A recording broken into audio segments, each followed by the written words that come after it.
All right, here today, let me read to you a story called The Call of Cthulhu by H.P. Lovecraft. Please forgive any mispronunciations and stumbling of words. I've never read this story before, and yeah, so you can watch me draw or not. Let's just jump right into it. All right. The Call of Cthulhu. It says, found among the papers of the late Francis Wayland Thurston of Boston. It says, of great powers or beings, there may be conceivably a survival of a hugely remote period when consciousness was manifested, perhaps, in shapes and forms long since withdrawn before the tide of advancing humanity, forms of which poetry and legend alone have caught a flying memory, and called them gods, monsters, mythical beings of all sorts and kinds. Algernon Blackwood. 1. The Horror in Clay. The most merciful thing in the world, I think, is the inability of the human mind to correlate all its contents. We live on a placid island of ignorance in the midst of black seas of infinity, and it was not meant that we should voyage far.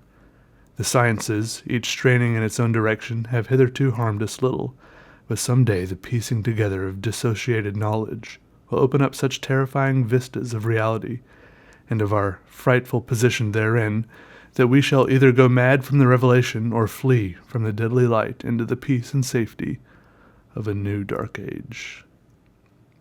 Theosophists have guessed at the awesome grandeur of the cosmic cycle wherein our world and human race form transient incidents.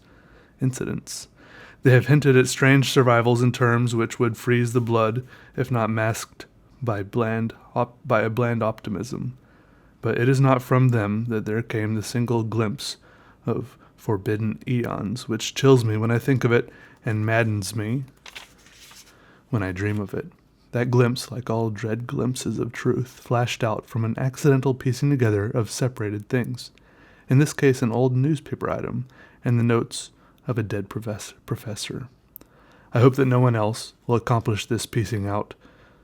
Certainly, if I live, I shall never knowingly supply a link in so hideous a chain. I think that the professor, too, intended to keep silent regarding the part he knew, and that he would have destroyed his notes had not sudden death seized him. My knowledge of the thing began in the winter of 1926 through 27, with the death of my grand-uncle George Gamble Agnell, Professor Emeritus of Semitic Languages in Brown University, Providence, Rhode Island. Professor Agnell was widely known as an authority on ancient inscriptions, and had frequently been resorted to by the heads of prominent museums, so that his passing at the age of 92 may be recalled by many. Locally, interest was intensified by the obscurity of the cause of death. The professor had been stricken whilst returning from the Newport boat, falling suddenly, as witnesses said, after having been jostled by a nautical-looking Negro who had come from one of the queer dark courts of the precipitous hillside, which formed a shortcut from the waterfront to the deceased's home in William Street. Physicians were unable to find any visible disorder, but concluded after perplexed debate that some obscure lesion of the heart, induced by the brisk ascent of so steep a hill by so elderly a man, was responsible for the end. At the time I saw no reason to dissent from this dictum, but latterly I am inclined to wonder, and more than wonder. As my grand-uncle's heir and executor, for he died a childless widower, I was expected to go over his papers with some thoroughness, and for that purpose moved his entire set of files and boxes to my quarters in Boston.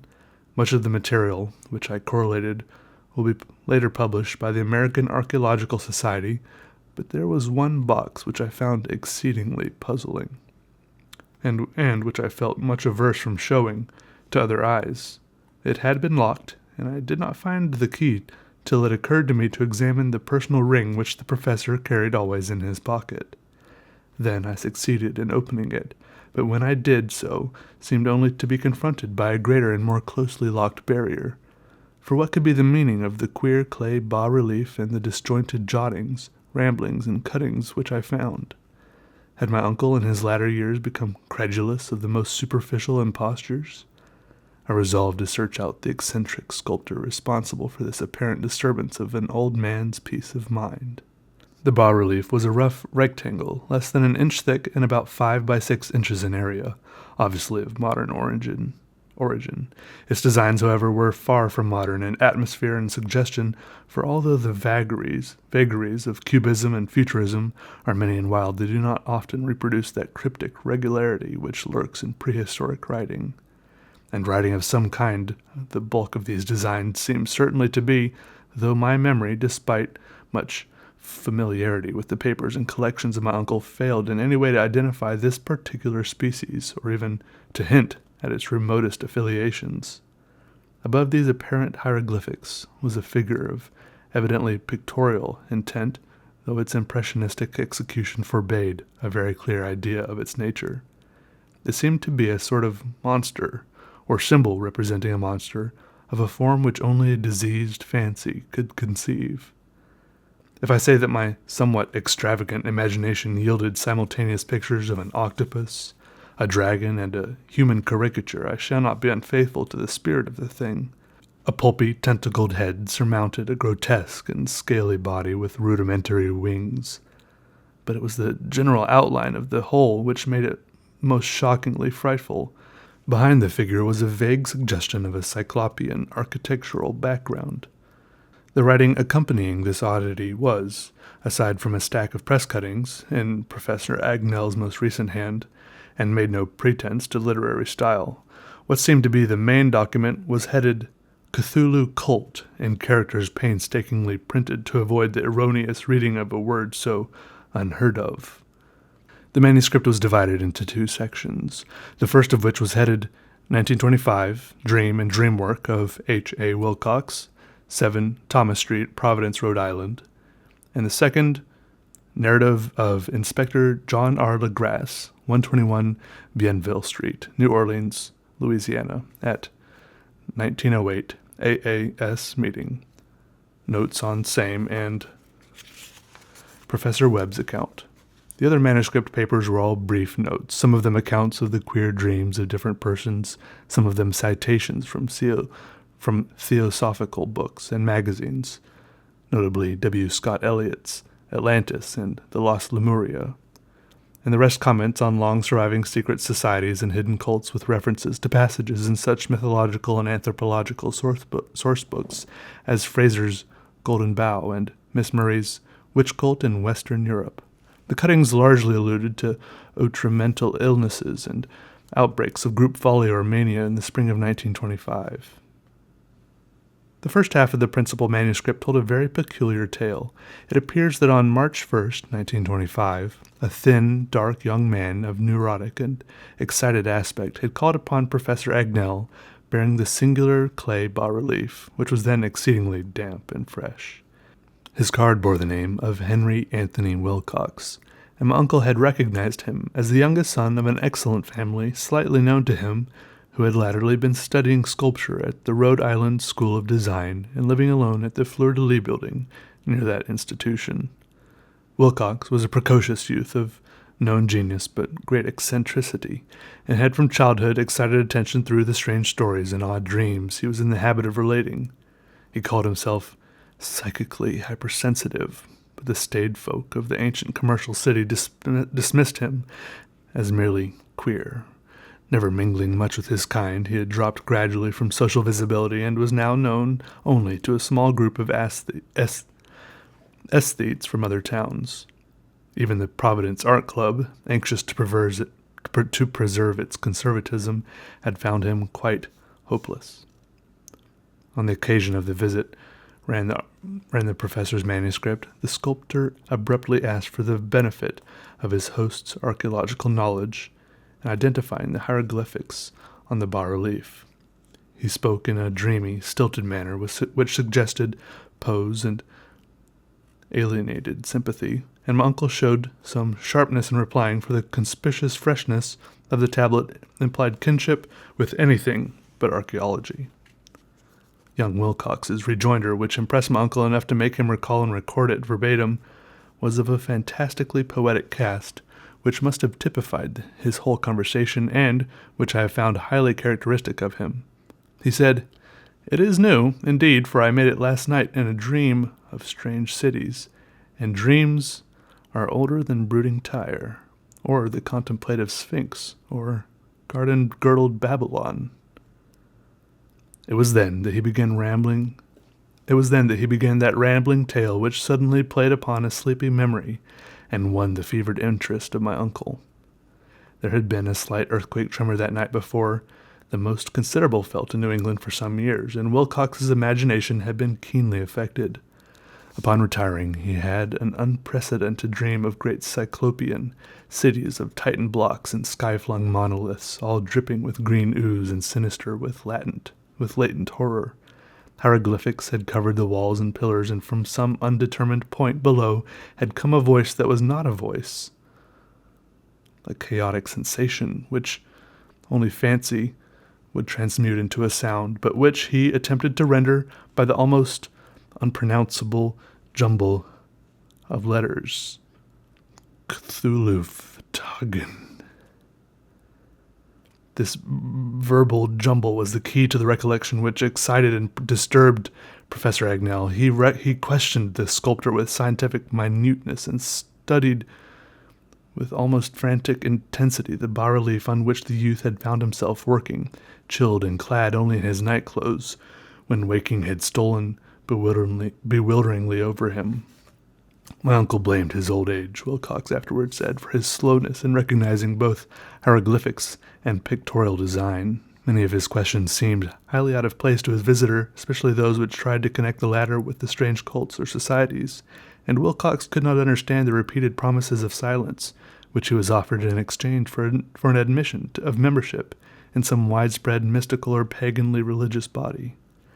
When Professor Agnell became convinced that the sculptor was indeed ignorant of any cult or system of cryptic lore, he besieged his visitor with demands for future reports of dreams.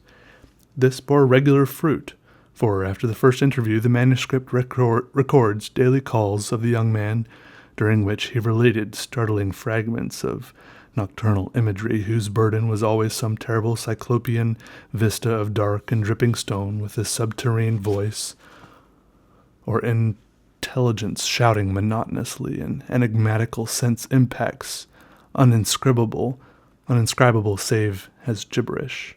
The two sounds most frequently repeated are those rendered by the letters Cthulhu and Relia.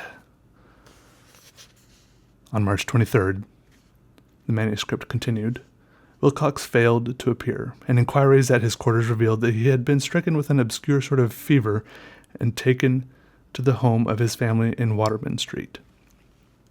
He had cried out in the night, arousing several other artists in the building, and had manifested since then only alternations of unconsciousness and delirium. My uncle at once telephoned the family, and from that time forward kept close watch of the case, calling often at the Thayer Street office of Dr. Toby, whom he learned to be in charge. The youth's febrile mind apparently was dwelling on strange things, and the doctor shuddered now and then as he spoke of them. They included not only a repetition of what he had formerly dreamed, but touched wildly on a gigantic thing miles high, which walked or lumbered about. He at no time fully described this object, but occasional frantic words, as repeated by Dr. Toby, convinced the professor that it must be identical with the nameless monstrosity he had sought to depict in his dream sculpture. Reference to this object, the doctor added, was invariably a prelude to the young man's subsidence into lethargy. His temperance, oddly enough, was not greatly above normal, but his whole condition was otherwise such as to suggest true fever rather than mental disorder. On April 2nd, at about 3 p.m., every trace of Wilcox's malady suddenly ceased. He sat upright in bed, astonished to find himself at home, and completely ignorant of what had happened in dream or reality since the night of March 22nd. Pronounced well by his physician, he returned to his quarters in 3 days, but to Professor Agnell he was of no further assistance. All traces of strange dreaming had vanished with his recovery, and my uncle kept no record of his night thoughts after a week of pointless and irrelevant accounts of thoroughly usual visions. Here, the first part of the manuscript ended, but references to certain of the scattered notes gave me much material for thought. So much, in fact, that only the ingrained skepticism then forming my philosophy can account for my continued distrust of the artist. The notes in question were those descriptive of the dreams of various persons covering the same period as that in which young Wilcox had his strange visitations.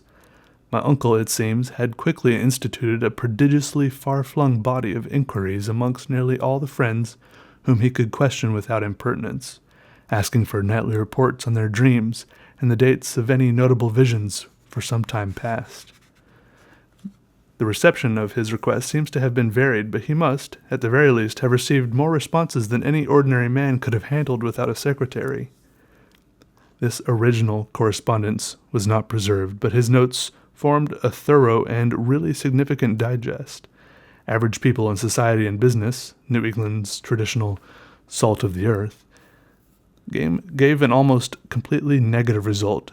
Those scattered cases of uneasy but formless nocturnal impressions appear here and there, always between March 23rd and April 2nd, the period of young Wilcox's delirium. Scientific men were little more affected, though 4 cases of vague description suggest furtive glimpses of strange landscapes, and in one case there is mentioned a dread of something abnormal. It was from artists and poets that the pertinent answers came, and I know that panic would have broken loose had they been able to compare notes. As it was, lacking their original letters, I half suspected the compiler of having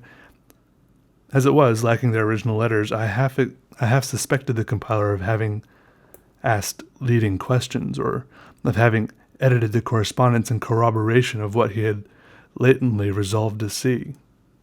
That is why I continued to feel that Wilcox, somehow cognizant of the old data which my uncle had possessed, had been imposing on the veteran scientist. These responses from aesthetes told a disturbing tale.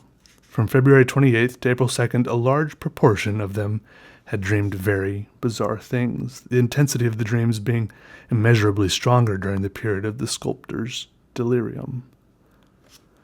Over a fourth of those who reported anything reported scenes and half-sounds not unlike those which Wilcox had described, and some of the dreamers confessed acute fear of the gigantic nameless thing visible toward the last. One case, which the note describes with emphasis, was very sad. The subject, a widely known architect with leaning toward theosophy and occultism, went violently insane on the date of young Wilcox's seizure, and expired several months later after incessant screamings to be saved from some escaped denizen of hell. Had my uncle referred to these cases by name instead of merely by number, I should have attempted some corroboration and personal investigation, but as it was, I succeeded in tracing down only a few. All of these, however, bore out the notes in full. I have often wondered if all the objects of the professor's questioning felt as puzzled as did this fraction. It is well that no explanation shall ever reach them. The press cuttings, as I have intimated, touched on cases of panic, mania, and eccentricity during the given period. Professor Agnell must have employed a cutting bureau, for the number of extracts was tremendous and the sources scattered throughout the globe.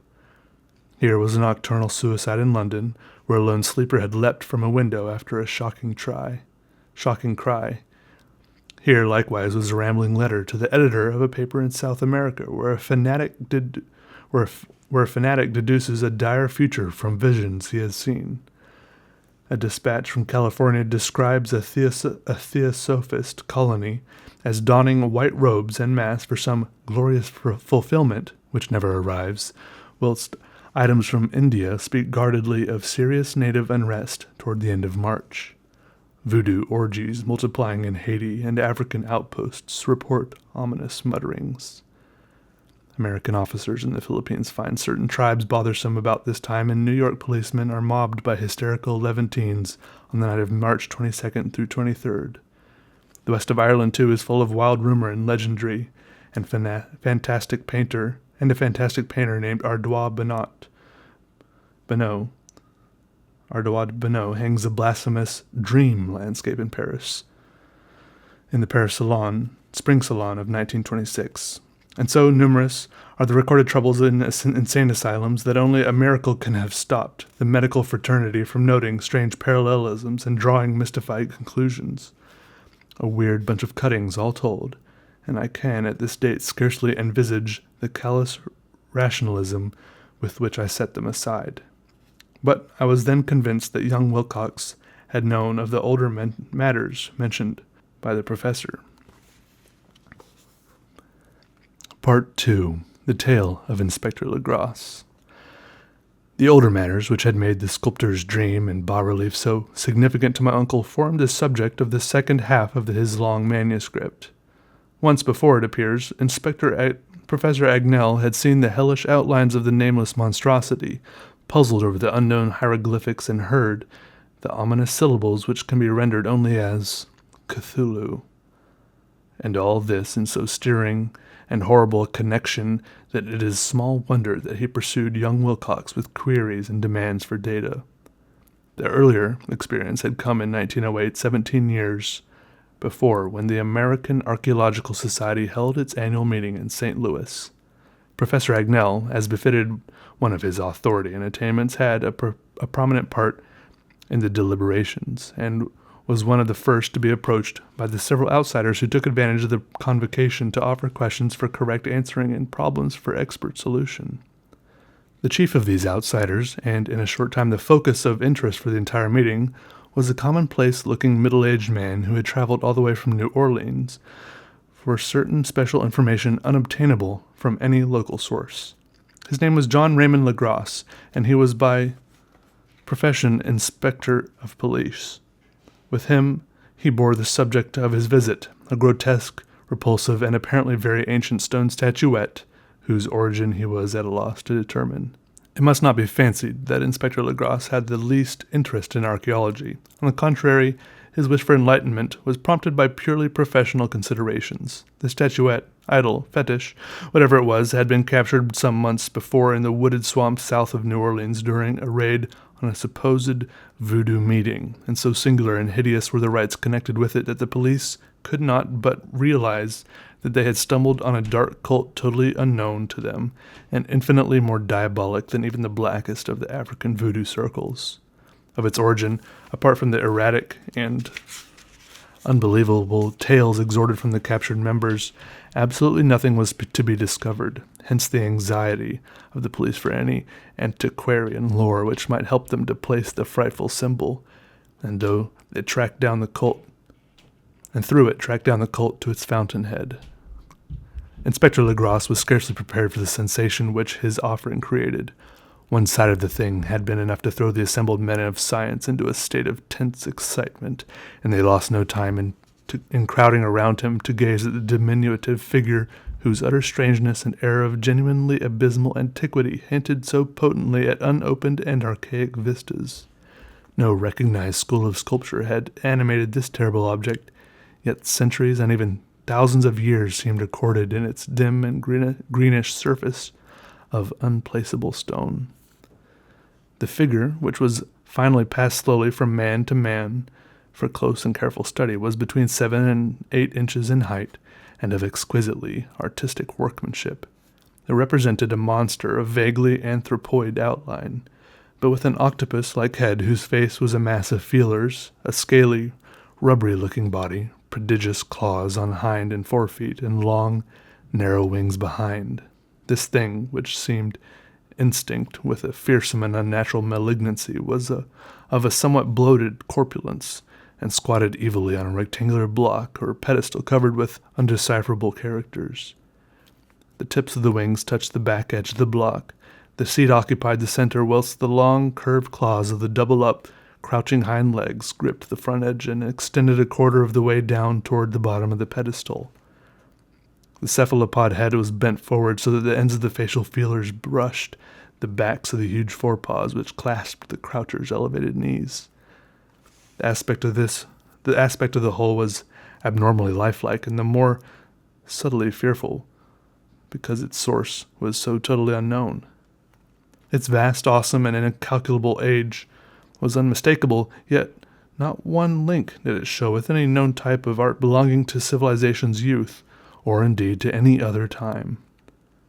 Totally separate and apart, its very material was a mystery, for the soapy greenish black stone with its golden or iridescent flecks and striations resembled nothing familiar to geology or mineralogy.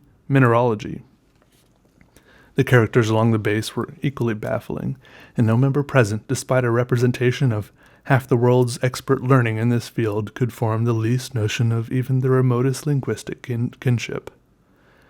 They, like the subject and material, belonged to something horribly remote and distinct from mankind as we know it, something frightfully suggestive of old and unhallowed cycles of life, in which our world and our conceptions have no part. And yet, as the members severally shook their heads and confessed defeat at the inspector's problem, there was one man in the gathering who suspected a touch of bizarre familiarity in the monstrous shape and writing, and who presently told with some diffidence of the odd trifle he knew. This person was the late William Channing Webb, professor of anthropology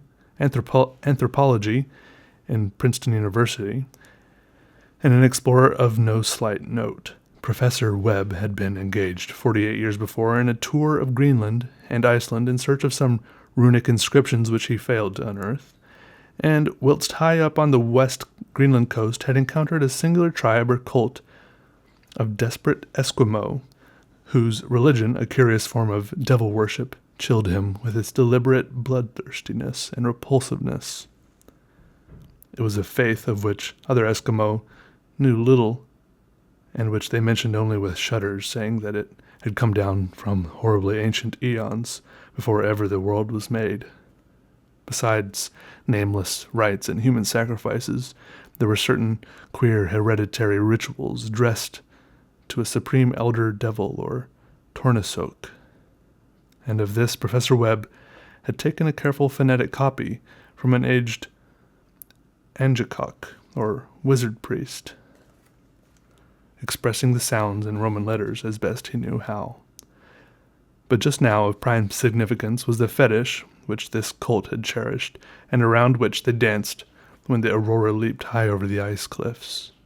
It was, the professor stated, a very crude bas-relief of stone, comprising a hideous picture and some cryptic writing, and so far as he could tell, it was a rough parallel in all essential features of the bestial thing now lying before the meeting. This data, received with suspense and astonishment by the assembled members, proved doubly exciting to Inspector Legrasse, and he began at once to ply his informant with questions. Having noted and copied an oral ritual among the swamp cult worshippers his men had arrested, he besought the professor to remember as best he might the syllables taken down amongst the diabolist Eskimo. There then followed an exhaustive comparison of details and a moment of really awed silence when both detective and scientist agreed on the virtual identity of the phrase common to two hellish rituals so many worlds of distance apart. What, in substance, both the Eskimo wizards and the Louisiana swamp priests had chanted to their kindred idols was something very like this. The word divisions being guessed at from traditional breaks in the phrase as chanted aloud.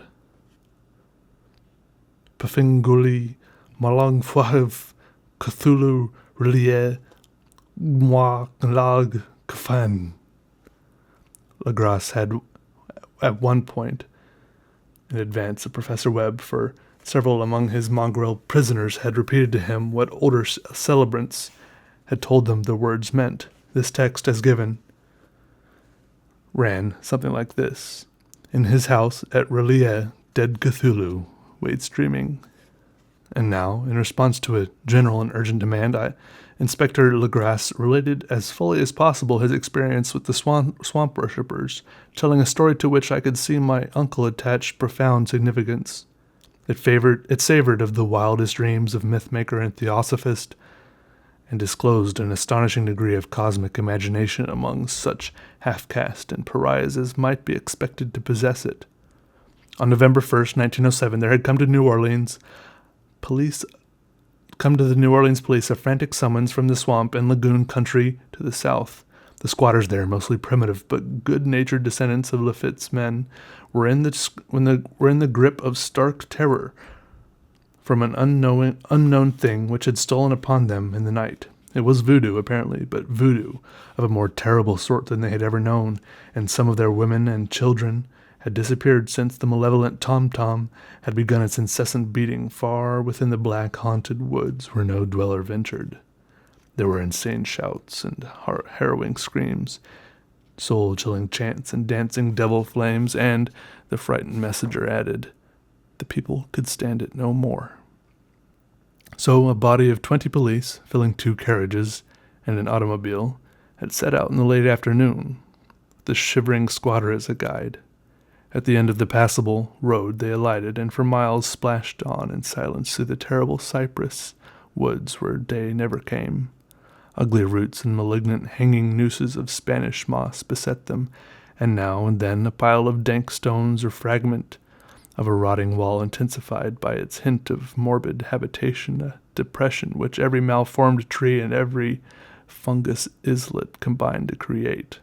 At length, the squatter settlement, a miserable huddle of huts, hove in sight, and hysterical dwellers ran out to cluster around the group of bobbing lanterns.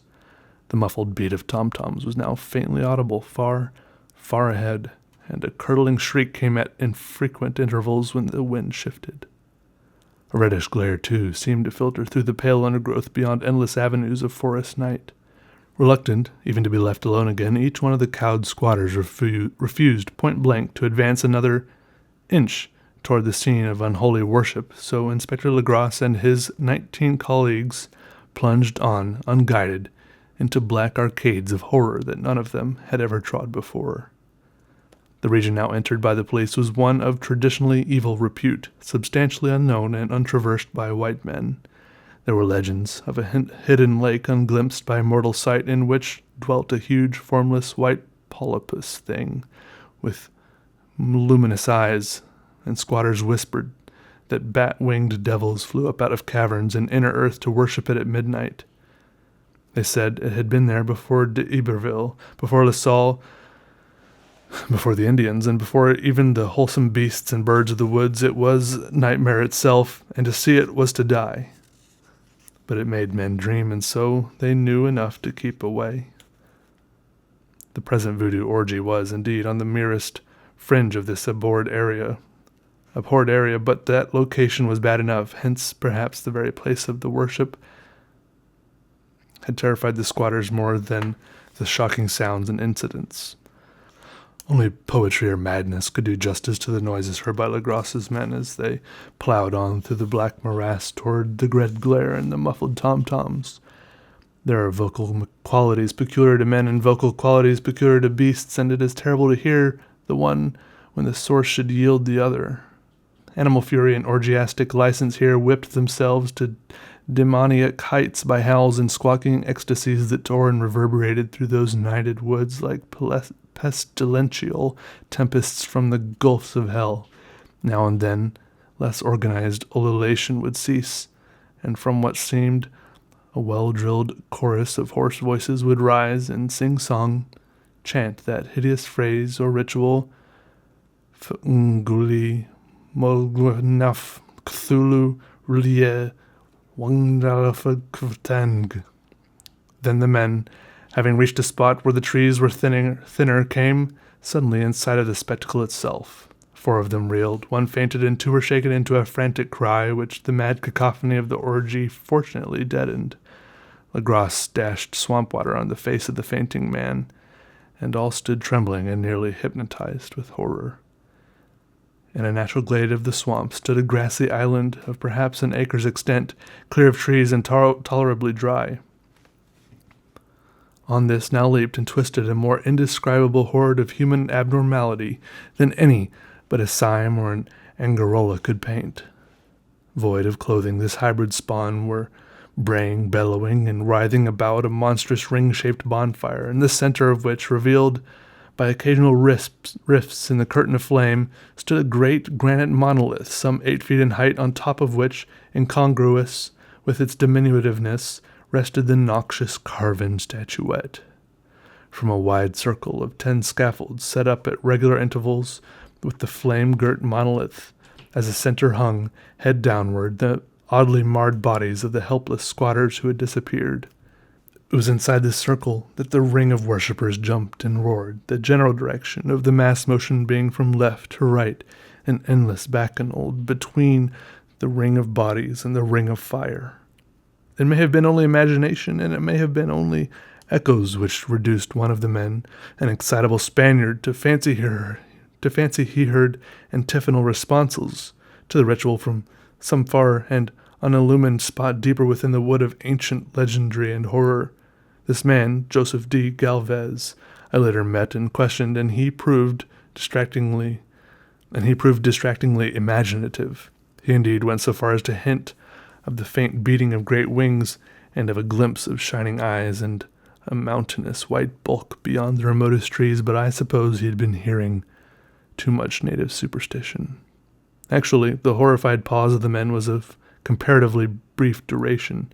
Duty came first, and although there must have been nearly 100 mongrel celebrants in the throng, the police relied on their firearms and plunged determinedly into the nauseous rout. For 5 minutes, the resultant din and chaos were beyond description. Wild blows were struck, shots were fired, and escapes were made, but in the end, Legras was able to count some 47 sullen prisoners whom he forced to dress in haste and fall into line between 2 rows of policemen. 5 of the worshippers lay dead, and 2 severely wounded ones were carried away on improvised stretchers by their fellow prisoners. The image on the monolith, of course, was carefully removed and carried back by Legras. Examined at headquarters after a trip of intense strain and weariness, the prisoners all proved to be men of a very low, mixed-blooded, and mentally aberrant type. Most were seamen, and a sprinkling of Negroes and mulattoes, largely West Indians or Brava Portuguese from the Cape Verde Islands, gave a coloring of voodooism to the heterogeneous cult. But before many questions were asked, it became manifest that something far deeper and older than Negro fetishism was involved. Degraded and ignorant as they were, the creatures held with surprising consistency to the central idea of their loathsome faith. They worshipped, or so they said, the great old ones, who lived ages before there were any men, and who came to the young world out of the sky. Those old ones were gone now, inside the earth and under the sea, but their dead bodies had told their secrets and dreams to the first men, who formed a cult which had never died. This was that cult, and the prisoners said it had always existed and always would exist, hidden in distant wastes and dark places all over the world, until the time when the great priest Cthulhu, from his dark house in the mighty city of Realtime under the waters, should rise and bring the earth again beneath his sway. Some day he would call, when the stars were ready, and the secret cult would always be waiting to liberate him. Meanwhile, no more must be told. There was a secret which even torture could not extract. Mankind was not absolutely alone among the conscious things of earth, for shapes came out of the dark to visit the faithful few. But these were not the great old ones. No man had ever seen the old ones. The carven idol was great Cthulhu, but none might say whether or not the others were precisely like him. No one could read the old writing now, but things were told by word of mouth. The chanted ritual was not the secret. That was never spoken aloud, only whispered. The chant meant only this: in his house at Realtime, dead Cthulhu waits dreaming. Only 2 of the prisoners were found sane enough to be hanged, and the rest were committed to various institutions. All denied a part in the ritual murders, and averred that the killing had been done by black-winged ones, which had come to them from their immemorial meeting place in the haunted wood. But of those, the mysterious allies, no coherent account could ever be gained. What the police did extract, some mainly from an immensely aged mestizo named Castro, who claimed to have sailed to strange ports and talked with undying leaders of the cult in the mountains of China. Old Castro remembered bits of hideous legend that paled the speculations of theosophists and made man and the world seem recent and transient indeed. There had been eons when other Things ruled on the earth, and they had had great cities. Remains of them, he said, the deathless Chinaman had told him, were still to be found as cyclopean stones on islands in the Pacific. They all died vast epochs of time before men came, but there were arts which could revive them when the stars had come round again to the right positions in this cycle of eternity. They had indeed come themselves from the stars and brought their images with them. The great old ones, Castro continued, were not composed altogether of flesh and blood. They had shape, for did not this star-fashioned image prove it? But that shape was not made of matter. When the stars were right, they could plunge from world to world through the sky, but when the stars were wrong, they could not live. But although they no longer lived, they would never really die. They all lay in stone houses in their great city of Realtime, preserved by the spells of mighty Cthulhu for a glorious resurrection when the stars and earth might once more be ready for them. But at that time some force from outside must serve to liberate their bodies. The spells that preserved them intact likewise prevented them from making an initial move, and they could only lie awake in the dark and think, whilst uncounted millions of years rolled by. They knew all that was occurring in the universe, but their mode of speech was transmitted thought. Even now they talked in their tombs. When, after infinities of chaos, the first men came, the great old ones spoke to the sensitive among them by molding their dreams, for only thus could their language reach the fleshy minds of mammals. Then, whispered Castro, those first men formed the cult around the small idols which the great ones showed them, idols brought in dim eras from dark stars. That cult would never die till the stars came right again, and their secret priests would take the great Cthulhu from his tomb to revive his subjects and resume his rule of earth. The time would be easy to know, for then mankind would have become as the great old ones, free and wild beyond good and evil, with laws and morals thrown aside, and all men shouting and killing and reveling in joy.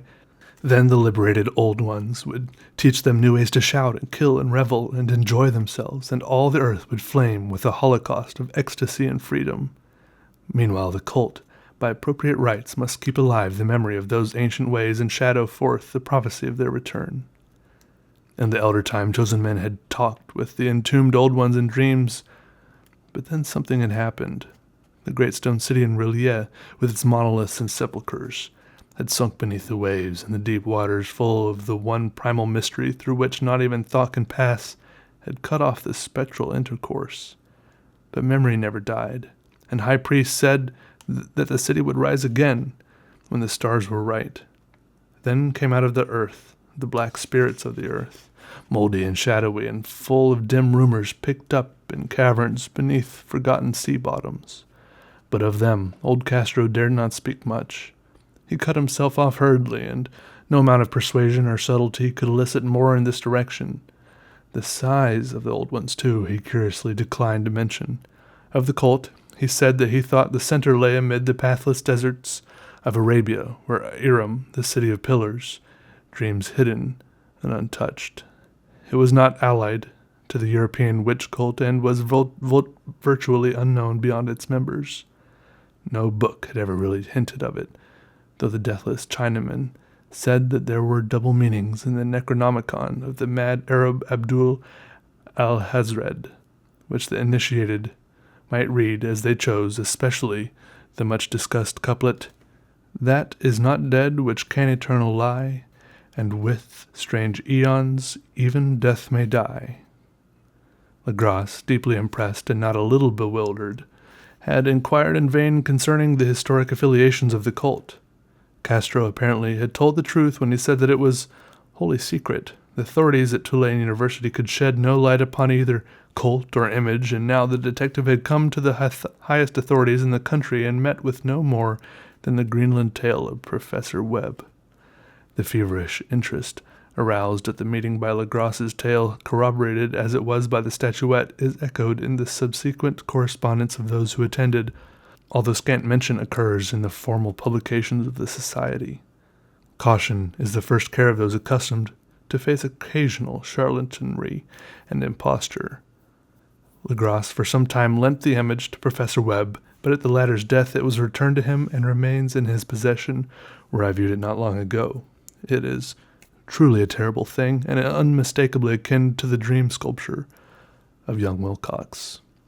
That my uncle was excited by the tale of the sculptor I did not wonder, for what thoughts must arise upon hearing, after a knowledge of what Legras had learned of the cult, of a sensitive young man who had dreamed not only of the figure and exact hieroglyphics of the swamp-found image and the Greenland devil tablet, but had come in his dreams upon at least 3 of the precise words of the formula uttered alike by the Eskimo diabolists and mongrel Louisianians. Professor Agnell's instant start on an investigation of the utmost thoroughness was eminently natural, though I had privately suspected young Wilcox of having heard of the cult in some indirect way and of having invented a series of dreams to heighten and continue the mystery at my uncle's expense. The dream narratives and cuttings collected by the professor were, of course, strong corroboration, but the rationalism of my mind and the extravagance of the whole subject led me to adopt what I thought the most sensible conclusions. So, after thoroughly studying the manuscript again and correlating the theosophical and anthropological notes with the cult narrative of Legras, I made a trip to Providence to see the sculptor, and give him the rebuke I thought proper for so boldly imposing upon a learned and aged man. Wilcox still lived alone in the Fleur-de-Lis building in Thomas Street, a hideous Victorian imitation of 17th century Breton architecture which flaunts its stuccoed front amid the lovely colonial houses on the ancient hill under the very shadow of the finest Georgian steeple in America. I found him at work in his rooms, and at once conceded from the specimens scattered about that his genius is indeed profound and authentic. He will, I believe, sometime be heard from as one of the great decadents, for he has crystallized in clay and will one day mirror in marble those nightmares and fantasies which Arthur Machen evokes in prose and Clark Ashton Smith makes visible in verse and in painting. Dark, frail, and somewhat unkempt in aspect, he turned languidly at my knock and asked me my business without rising. When I told him who I was, he displayed some interest, for my uncle had excited his curiosity in probing his strange dreams. He had never explained the reason for this study. I did not enlarge his knowledge in this regard, but sought with some subtlety to draw him out. In a short time I became convinced of his absolute sincerity, for he spoke of the dreams in a manner none could mistake. They, and their subconscious residuum, had influenced his art profoundly, and he showed me a morbid statue whose contours almost made me shake with the potency of its black suggestion. He could not recall having seen the original of this thing except in his own dream bas-relief, but the outlines had formed themselves insensibly under his hands. It was, no doubt, the giant shape he had raved of in delirium. He really knew nothing of the hidden cult, save from what my uncle's relentless catechism had let fall. He soon made clear, and I again strove to think of some way in which he could possibly have received the weird impressions. He talked of his dreams in a strangely poetic fashion, making me see with terrible vividness the damp cyclopean city of slimy green stone, whose geometry, he oddly said, was all wrong. And here, with frightened expectancy, the ceaseless, half-mental calling from underground, Cthulhu Fatagan, Cthulhu Fatagan.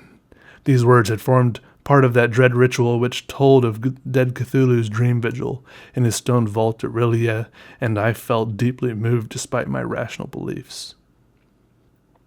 Wilcox, I was sure, had heard of this cult in some casual way, and had soon forgotten it amidst the mass of his equally weird reading and imagining. Later, by virtue of its sheer impressiveness, it had found subconscious expression in his dreams, in the bas-relief, and in the terrible statue I now beheld, so that his imposture upon my uncle had been a very innocent one. The youth was of a type at once slightly affected and slightly ill-mannered, which I could never like, but I was willing enough now to admit both his genius and his honesty. I took leave of him amicably, and wish him all the success his talent promises. The matter of the cult still remained to fascinate me, and at times I had visions of personal fame from researches into its origin and connections.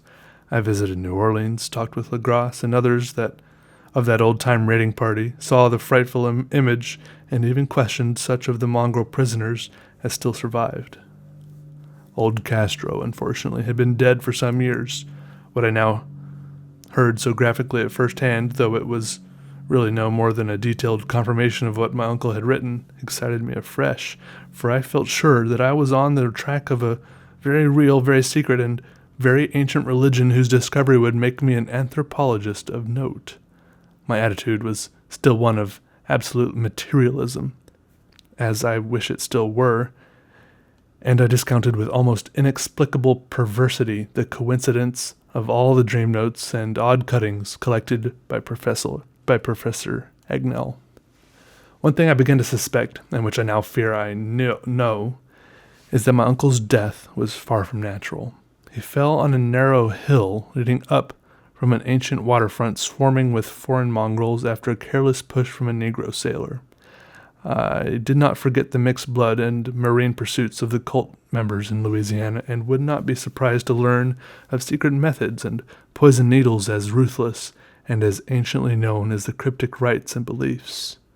Legras and his men, it is true, have been let alone, but in Norway a certain seaman who saw things is dead. Might not the deeper inquiries of my uncle after encountering the sculptor's data have come to sinister ears? I think Professor Agnell died because he knew too much, or because he was likely to learn too much. Whether I shall go, as he did, remains to be seen, for I have learned much now. Part 3. The Madness from the Sea. If heaven ever wishes to grant me a boon, it will be a total effacing of the results of a mere chance which fixed my eye on a certain stray piece of shelf paper. It was nothing on which I would naturally have stumbled in the course of my daily round, for it was an old number of an Australian journal, the Sydney Bulletin, for April 18th, 1925. It had escaped even the cutting bureau, which had at the time of its issuance been avidly collecting material for my uncle's research. I had largely given over my inquiries into what Professor Agnell called the Cthulhu cult, and was visiting a learned friend in Paterson, New Jersey, the curator of a local museum and a mineralogist of note. Examining one day the reserved specimens roughly set on the storage shelves in a rear room of the museum, my eye was caught by an odd picture in one of the old papers spread beneath the stones. It was the Sydney Bulletin I have mentioned, for my friend has wide affiliations in all conceivable foreign parts, and the picture was a half-tone cut of a hideous stone image almost identical with that which Legras had found in the swamp. Eagerly clearing the sheet of its precious contents, I scanned the item in detail and was disappointed to find it of only moderate length. What it suggested, however, was of portentous significance to my flagging quest, and I carefully tore it out for immediate action. It read as follows: Mystery derelict found at sea. Vigilant arrives with helpless armed New Zealand yacht in tow. One survivor and dead man found aboard. Tale of desperate battle and deaths at sea. Rescued seaman refuses particulars of strange experience. Odd idol found in his possession. Inquiry to follow. The Morrison Company's freighter, Vigilant, bound from Valparaiso, arrived this morning at its wharf in Darling Harbor, having in tow the battled and disabled, but heavily armed steam yacht Alert, of Dunedin, New Zealand, which was sighted April 12th in south latitude 3421, west longitude 152.17, with one living and one dead man aboard. The Vigilant left Valparaiso March 25th, and on April 2nd was driven considerably south of her course by exceptionally heavy storms and monster waves. On April 12th, the derelict was sighted, and though apparently deserted, was found upon boarding to contain one survivor in a half-delirious condition and one man who had evidently been dead for more than a week. The living man was clutching a horrible stone idol of unknown origin, about a foot in height, regarding whose nature authorities at Sydney University, the Royal Society, and the museum in College Street all professed complete bafflement, and which the survivor says he found in the cabin of the yacht, in a small carved shrine of common pattern. This man, after recovering his senses, told an exceedingly strange story of piracy and slaughter. He is Gustav Johansen, a Norwegian of some intelligence, and had been second mate of the two-masted schooner Emma of Auckland, which sailed for Callao February 20th, with a complement of 11 men. The Emma, he says, was delayed and thrown widely south of her course by the great storm of March 1st, and on March 22nd, in south latitude 4951, west longitude 128.34, encountered the Alert, manned by a queer-looking crew of Kanakas and half-castes. Being ordered peremptorily to turn back, Captain Collins refused, whereupon the strange crew began to fire savagely and without warning upon the schooner with a particularly heavy battery of brass cannon forming part of the yacht's equipment. The Emma's men showed fight, says the survivor, and though the schooner began to sink from shots beneath the waterline, they managed to heave alongside their enemy and board her, grappling with the savage crew on the yacht's deck, and being forced to kill them all, the number being slightly superior, because of their particularly abhorrent and desperate, though rather clumsy, mode of fighting. 3 of the Emma's men, including Captain Collins and First Mate Green, were killed, and the remaining 8, under Second Mate Johansen, proceeded to navigate the captured yacht, going ahead in their original direction to see if any reason for their ordering back had existed. The next day, it appears, they raised and landed on a small island, although none is known to exist in that part of the ocean, and 6 of the men somehow died ashore, though Johansen is clearly reticent about this part of his story and speaks only of their falling into a rock chasm. Later, it seems, he and one companion boarded the yacht and tried to manage her, but were beaten about by the storm of April 2nd. From that time till his rescue on the 12th, the man remembers little, and he does not even recall when William Bryden, his companion, died. Bryden's death reveals no apparent cause, and was probably due to excitement or exposure. Cable advices from Dunedin report that the Alert was well known there as an island trader and bore an evil reputation along the waterfront.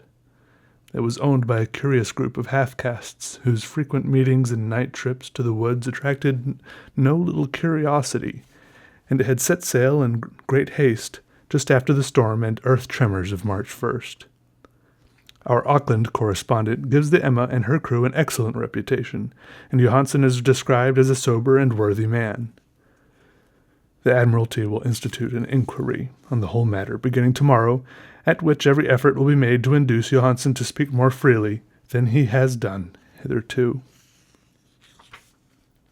This was all, together with the picture of the hellish image, but what a train of ideas it started in my mind. Here were new treasuries of data on the Cthulhu cult and evidence that it had strange interests at sea as well as on land. What motive prompted the hybrid crew to order back the Emma as they sailed about with their hideous idol? What was the unknown island on which 6 of the Emma's crew had died and about which the mate Johansen was so secretive? What had the Vice Admiralty's investigation brought out, and what was known of the noxious cult in Dunedin? And most marvelous of all, what deep and more than natural linkage of dates was this which gave a malign and now undeniable significance to the various turns of events so carefully noted by my uncle? March 1st, our February 28th, according to the international dateline, the earthquake and storm had come. From Dunedin, the Alert and her noisome crew had darted eagerly forth as if imperiously summoned, and on the other side of the earth poets and artists had begun to dream of a strange, dank cyclopean city, whilst a young sculptor had molded in his sleep the form of the dreaded Cthulhu. March 23rd, the crew of the Emma landed on an unknown island and left 6 men dead, and on that date the dreams of sensitive men assumed a heightened vividness, and darkened with dread of a giant monster's malign pursuit, whilst an architect had gone mad and a sculptor had lapsed suddenly into delirium. And what of this storm of April 2nd, the date on which all dreams of the dank city ceased, and Wilcox emerged unharmed from the bondage of strange fever? What of all this, and of those hints of old Castro about the sunken, star-born old ones and their coming reign, their faithful cult, and their mastery of dreams? Was I tottering on the brink of cosmic horrors beyond man's power to hear, beyond man's power to bear? If so, they must be horrors of the mind alone, for in some way the 2nd of April had put a stop to whatever monstrous menace had begun its siege of mankind's soul. That evening, after a day of hurried cabling and arranging, I bade my host adieu and took a train for San Francisco. In less than a month I was in Dunedin, where, however, I found that little was known of the strange cult members who had lingered in the old sea taverns. Waterfront scum was far too common for special mention, though there was vague talk about one inland trip these mongrels had made, during which faint drumming and red flame were noted on the distant hills. In Auckland, I learned that Johansen had returned with yellow hair turned white after a perfunctory and inconclusive questioning at Sydney, and had thereafter sold his cottage in West Street and sailed with his wife to his old home in Oslo. Of his stirring experience he would tell his friends no more than he had told the Admiralty officials, and all they could do was to give me his Oslo address. After that I went to Sydney and talked profitlessly with seamen and members of the Vice Admiralty Court. I saw the Alert, now sold and in commercial use at Circular Quay in Sydney Cove, but gained nothing from its non-committal bulk. The crouching image with its cuttlefish head, dragon body, scaly wings, and hieroglyphed pedestal was preserved in the museum at Hyde Park, and I studied it long and well, finding it a thing of balefully exquisite workmanship, and with the same utter mystery, terrible antiquity, and unearthly strangeness of material which I had noted in Legras's smaller specimen. Geologists, the curator told me, had found it a monstrous puzzle, for they vowed that the world held no rock like it. Then I thought with a shudder of what old Castro had told Legras about the primal great ones. They had come from the stars, and had brought their images with them. Shaken with such mental revolution as I had never before known, I now resolved to visit mate Johansen in Oslo. Sailing for London, I re-embarked at once for the Norwegian capital, and one autumn day landed at the trim wharves in the shadow of the Egeberg. Johansen's address, I discovered, lay in the old town of King Harald Hardrada, which kept alive the name of Oslo during all the centuries that the greater city masqueraded as Christiania. I made the brief trip by taxicab, and knocked with palpitant heart at the door of a neat ancient building with plastered front. A sad-faced woman in black answered my summons, and I was stung with disappointment when she told me in halting English that Gustav Johansen was no more. He had not survived his return, and his wife, for the doings at sea in 1925, had broken him. He had told her no more than he had told the public, but had left a long manuscript of technical matters, as he said, written in English, evidently in order to safeguard her from the peril of casual perusal. During a walk through a narrow lane near the Gothenburg dock, a bundle of papers falling from an attic window had knocked him down. 2 Lascar sailors at once helped him to his feet, but before the ambulance could reach him, he was dead. Physicians found no adequate cause for the end and laid it to heart trouble and a weakened constitution. I now felt gnawing at my vitals that dark terror which will never leave me till I, too, am at rest, accidentally or otherwise. Persuading the widow that my connection with her husband's technical matters was sufficient to entitle me to his manuscript, I bore the document away and began to read it on the London boat. It was a simple, rambling thing, a naive sailor's effort at a post facto diary, and strove to recall day by day that last awful voyage. I cannot attempt to transcribe it verbatim in all its cloudiness and redundance, but I will tell its gist enough to show why the sound of the water against the vessel's sides became so unendurable to me that I stopped my ears with cotton. Johansen, thank God, did not know quite all, even though he saw the city and the thing, but I shall never sleep calmly again when I think of the horrors that lurk ceaselessly behind life and time and space, and of those unhallowed blasphemies from elder stars which dream beneath the sea, known and favored by a nightmare cult ready and eager to loose them on the world whenever another earthquake shall heave their monstrous stone city again to the sun and air. Johansen's voyage had begun just as he told it to the Vice-Admiralty. The Emma in ballast had cleared Auckland on February 20th, and had felt the full force of that earthquake-born tempest, which must have heaved up from the sea bottom the horrors that filled men's dreams. Once more under control, the ship was making good progress when held up by the Alert on March 22nd, and I could feel the mate's regret as he wrote of her bombardment and sinking. Of the swarthy cult fiends on the Alert he speaks with significant horror. There was some peculiarly abominable quality about them which made their destruction seem almost a duty, and Johansen shows ingenious wonder at the charge of ruthlessness brought against his party during the proceedings of the Court of Inquiry. Then, driven ahead by curiosity and their captured yacht under Johansen's command, the men sight a great stone pillar sticking out of the sea, and in south latitude 47.9, west longitude 126.43, come upon a coastline of mingled mud, ooze, and weedy cyclopean masonry which can be nothing less than the tangible substance of Earth's supreme terror, the nightmare corpse city of Realtime, that was, built in measureless eons behind history by the vast, loathsome shapes that seeped down from the dark stars. There lay great Cthulhu and his hordes, hidden in green, slimy vaults, and sending out at last, after cycles incalculable, the thoughts that spread fear to the dreams of the sensitive and called imperiously to the faithful to come on a pilgrimage of liberation and restoration.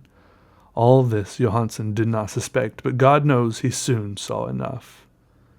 I suppose that only a single mountaintop, the hideous monolith-crowned citadel whereon Cthulhu was buried, actually emerged from the waters.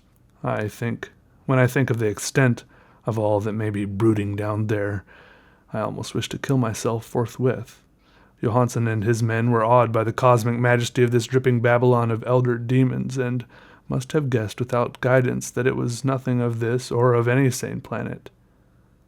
Awe at the unbelievable size of the greenish stone blocks, at the dizzying height of the great carven monolith, and at the stupefying identity of the colossal statues and bas-reliefs, with the queer image found in the shrine on the Alert, is poignantly visible in every line of the mate's frightened description. Without knowing what futurism is like, Johansen achieved something very close to it when he spoke of the city, for instead of describing any definite structure or building, he dwells only on broad impressions of vast angles and stone surfaces too great to belong to anything right or proper for this earth, and impious with horrible images and hieroglyphs. I mention his talk about angles because it suggests something Wilcox has told me of his awful dreams. He has said that the geometry of the dream place he saw was abnormal, non-Euclidean, and loathsomely redolent with spheres and dimensions apart from ours. Now, an unlettered seaman felt the same thing whilst gazing at the terrible reality. Johansen and his men landed at a sloping mud bank on this monstrous acropolis and clambered slipperily up over Titan oozy blocks, which could have been no mortal staircase. The very Son of Heaven seemed distorted when viewed through the polarizing miasma welling out from the sea-soaked perversion, and twisted menace and suspense lurked leeringly through those crazily elusive angles of carven rock where a second glance showed concavity after the first showed convexity. Something very like fright had come over all the explorers before anything more definite than rock and ooze and weed was seen. Each would have fled had he not feared the scorn of the others, and it was only half-heartedly that they searched, vainly as it proved, for some portable souvenir to bear away. It was Rodriguez, the Portuguese, who climbed up the foot of the monolith and shouted of what he had found.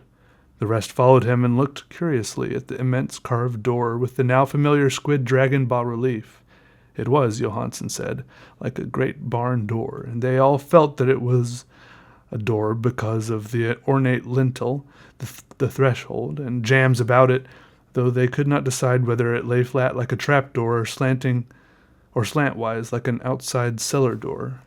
As Wilcox would have said, the geometry of the place was all wrong. One could not be sure that the sea and the ground were horizontal, hence the relative position of everything seemed phantasmally variable.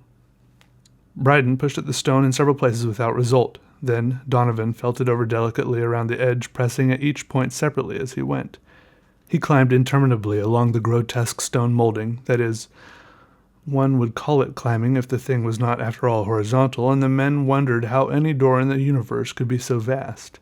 Then, very softly and slowly, the acre-great panel began to give inward at the top, and they saw that it was balanced. Donovan slid or somehow propelled himself down or along the jamb and rejoined his fellows, and everyone watched the queer recession of the monstrously carven portal. This fantasy of prismatic distortion, it moved anomalously in a diagonal way so that all the rules of matter and perspective seemed upset. The aperture was black, with a darkness almost material. That tenebrousness was indeed a positive quality, for it obscured such parts of the inner walls as ought to have been revealed, and actually burst forth like smoke from its eon-long imprisonment, visibly darkening the sun as it slunk away into the shrunken and gibbous sky on flapping membranous wings. The odor arising from the newly opened depths was intolerable, and at length the quick-eared Hawkins thought he heard a nasty slopping sound down there. Everyone listened, and everyone was listening still when it lumbered slobberingly into sight and gropingly squeezed its gelatinous green immensity through the black doorway into the tainted outside air of that poisoned city of madness. Poor Johansen's handwriting almost gave out when he wrote of this. Of the 6 men who never reached the ship, he thinks 2 perished of pure fright in that accursed instant. The thing cannot be described. There is no language for such abysms of shrieking and immemorial lunacy, such eldritch contradictions of all matter, force, and cosmic order. A mountain walked or stumbled.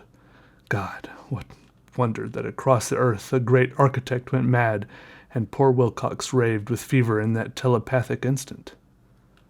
The thing of the idols, the green, sticky spawn of the stars, it had awakened to claim its own. The stars were right again, and what an age-old cult had failed to do by design, a band of innocent sailors had done by accident. After vigintillions of years, the great Cthulhu was loose again, and ravening for delight. 3 men were swept up by the flabby claws before anybody turned. God rest them, if there be any rest in the universe. They were Donovan, Guerrera, and Engstrom.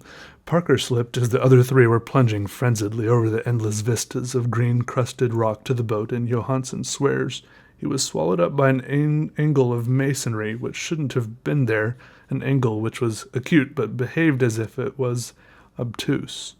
So only Bryden and Johansen reached the boat and pulled desperately for the Alert as the mountainous monstrosity flopped down the slimy stones and hesitated flounderingly at the edge of the water. Steam had not been suffered to go down entirely, despite the departure of all hands for the shore, and it was the work of only a few moments of feverish rushing up and down between wheel and engines to get the Alert under way.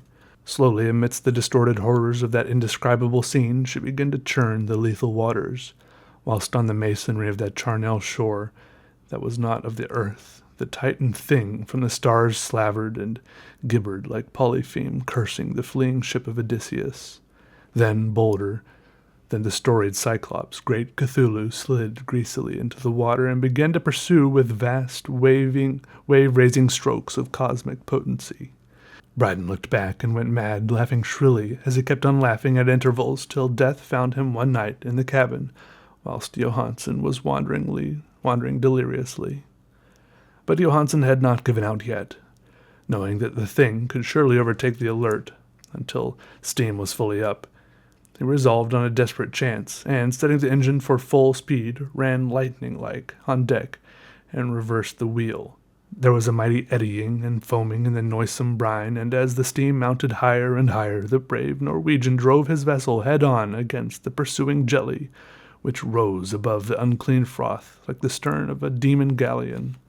The awful squid head with writhing feelers came nearly up to the bowsprit of the sturdy yacht, but Johansen drove on relentlessly.